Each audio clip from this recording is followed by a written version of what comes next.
This is your technical Gurudev engineer सक्षम सक्सेना। मैं आपको सी प्लस प्लस लैंग्वेज का कोर्स पढ़ा रहा हूँ। अगर आपने मेरे जावा और पाइथन के कोर्सेज़ नहीं देखे हैं तो प्लीज़ उनको जाके आप ज़रूर देखिए। और अगर उसमें आपको कोई भी डाउट्स है तो वहाँ पे आप कमेंट सेक्शन में मुझसे आप पूछ सकते हैं। सी प्लस प्लस में मैंने पहले तो फंक्शंस पढ़ाए, फिर उसके बाद एरे पढ़ाया, उसके बाद अब मैं जो है उसमें बेसिक चीज़ पढ़ा रहा हूँ। पहले मैंने इफ एल्स पढ़ाई, कंडीशनल स्टेटमेंट से स्टार्ट किया मैंने। पहले मैंने इफ एल्स पढ़ाया, फिर उसके बाद अब मैं स्विच का आज से स्टार्टिंग करने जा रहा हूँ कि स्विच कंडीशन कैसे ऑपरेट करती है, स्विच कंडीशन का फ्लो चार्ट कैसा होता है, स्विच कंडीशन की एल्गोरिथम सिंटेक्स कैसा होता है, और उसका हम प्रोग्राम कैसे लिखते हैं और उसका आउटपुट कैसे हमें मिलेगा। तो चलिए आज का लेक्चर स्टार्ट करते हैं। आज का लेक्चर है सी प्लस प्लस स्विच। तो यहाँ पे मैंने लिखा हुआ है कि the C plus plus switches statement executes one statement from multiple conditions, it is like if else if ladder statement. तो इससे आप समझ पा रहे होंगे कि जैसे हम इफ एल्स इफ, मैंने पिछले लेक्चर में आपको बताया था, या कुछ लोग जो मतलब पढ़ चुके होंगे इसे, उन्होंने भी मतलब समझा होगा। जैसे हम इफ एल्स इफ का प्रोग्राम लिखते हैं और जिस काइंड का एल्गोरिथम होता है इफ एल्स इफ लेटर का, वैसा ही कुछ स्विच स्टेटमेंट का होता है। बस लाइन ऑफ कोड्स जो होती हैं आपकी वो कम हो जाती हैं। भाई जो मतलब किसी भी प्रोग्राम लिखने का जो आपका मोटिव रहता है, कम से कम लाइंस में आपका इफ़ेक्टिवली वर्क करे प्रोग्राम। तो इसलिए हम जो है डिफरेंट डिफरेंट चीज़ें लेते हैं जिससे कि आपका कोड जो है less line of code, less lines use करे। तो अब हम इसका फ्लो चार्ट समझ लेते हैं। यहाँ पे मैंने लिखा कि प्रोग्राम कंट्रोल, पहले यहाँ पे एक्सप्रेशन एक लिखेंगे हम, उसको चेक करेगा, इस एक्सप्रेशन को चेक करेगा।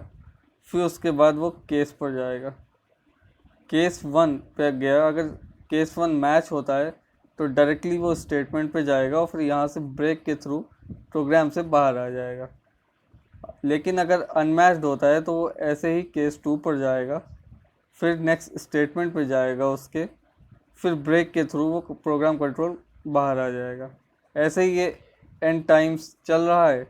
उसके बाद अगर सारी ही केस मैच नहीं होते हैं तो लास्ट में एक होता है डिफ़ॉल्ट केस, फिर डिफ़ॉल्ट केस का स्टेटमेंट एग्जीक्यूट होता है और फिर उसके बाद प्रोग्राम कंट्रोल डायरेक्टली बाहर आ जाता है ब्रेक के थ्रू। तो ये था इसका फ्लो चार्ट। इसके बाद हम चलते हैं कि इसका सिंटेक्स क्या है। तो मैंने पहले लिखा हुआ है स्विच और फिर एक एक्सप्रेशन हम उसमें लिखेंगे, फिर उसके बाद केस वैल्यू वन, मतलब वैल्यू हम देंगे कि मतलब जैसे 10 20 30 न्यूमेरिकल वैल्यूज़ जो होती हैं, जो इंटीजर वैल्यूज़ होती हैं वो देंगे। इसमें नेगेटिव वैल्यू नहीं देंगे हम, इसमें केवल पॉजिटिव वैल्यूज़ देंगे। तो केस लिखा, फिर उसका ब्रेक लगाया, फिर केस का ये लगाया और वैल्यू यहाँ पे लिखी, फिर उसका ब्रेक लगाया। अगर कुछ एग्जीक्यूटिंग हो तो फिर डिफ़ॉल्ट का है, ये डिफ़ॉल्ट का कोड है पूरा, और फिर उसका ब्रेक से प्रोग्राम कंट्रोल बाहर आ गया लूप स्विच स्टेटमेंट के। तो मेरे ख्याल से आपको सिंटेक्स और फ्लो चार्ट इसका दोनों ही समझ आ गया होगा कि कैसे ऑपरेट करता है।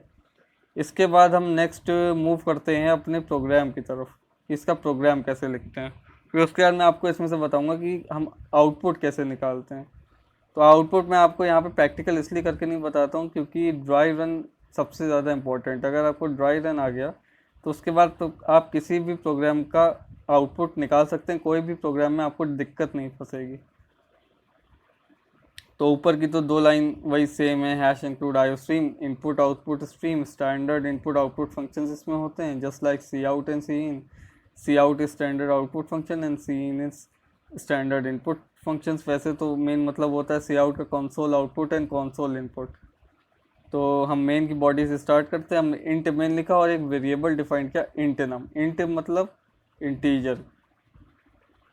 अगर हम यहाँ पे फ्लोट लिख दें तो मतलब क्या आएगा, फ्लोट वैल्यू आएगी, मतलब डेसिमल वाली वैल्यू आएगी।